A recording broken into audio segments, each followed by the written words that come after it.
खानदान शहदा के सालार का सफर आखिरत उस्मान हानिया की नमाज जनाजा दोहा की इमाम मोहम्मद बिन अब्दुल वहाब मस्जिद में अदा करने के बाद तदफीन दोहा में की गई। खुदा की कसम वालिद का खून हश्र तक इनका पीछा करेगा। उस्मान हानिया की बेटी और बहू का पैगाम कहा कि हम अल्लाह का शुक्र करते हैं कि इसने हमारे वालिद को शहादत से नवाजा। जन्नत में इनके बुलंद दर्जात के लिए दुआ गो है।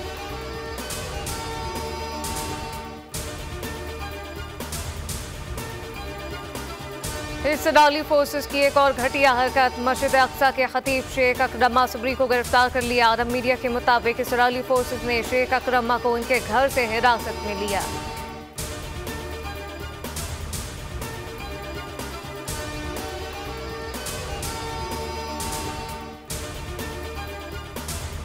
और खैबर पख्तूनख्वा असेंबली में झगड़ा, हुकूमत और अपोजिशन के अरकान की हाथापाई। पीटीआई का ने अपोजिशन मेंबरान पर इल्जाम लगाया कि वो फॉर्म 47 की पैदावार है। जवाब में इकबाल वजीर ने बानी पीटीआई पर इल्जामात की बौछार कर दी, जिस पर पीटीआई अरकान सीखपा हो गए।